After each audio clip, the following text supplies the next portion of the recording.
Advanced courses తో పాటు first year నుండే campus recruitment training leading companies లో 13,000 plus placements with 13.5 lakhs highest package. Bharat తో పాక్ కయ్యానికి కాలు దువ్వుతున్న వేళ బలూచిస్తాన్ పాకిస్తాన్కు చుక్కలు చూపిస్తోంది. భారత్ చేతికి మట్టి అంటకుండా పని కానిస్తుంది. భారత్తో యుద్ధానికి సై అంటే సై అంటూ రెచ్చిపోతున్న దాయాదికి బలూచి చావు దెబ్బ కొట్టింది. భారత్తో యుద్ధం తర్వాత ముందు తమను ఎదుర్కోవాలంటూ సవాల్ విసురుతోంది.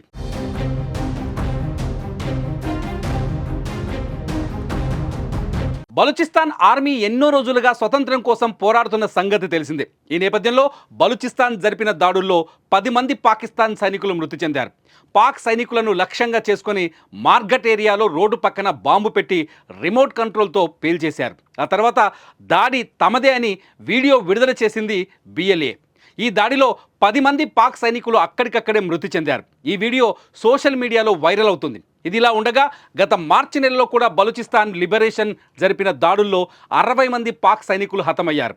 ఇదిలా ఉంటే భారత్తో యుద్ధం వేళ బలూచిస్తాన్ దాడులు పాక్ను ఉక్కిరిబిక్కిరి చేస్తున్నాయని చెప్పాలి.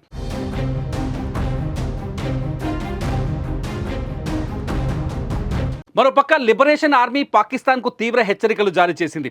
బలూచిస్తాన్ ప్రజలను పాకిస్తాన్ ప్రభుత్వం అణచివేస్తోందని, తాము స్వతంత్రం కోసం పోరాడుతున్నాం, భవిష్యత్తులో కూడా ఇలాంటి దాడులు ఉంటాయని హెచ్చరించింది.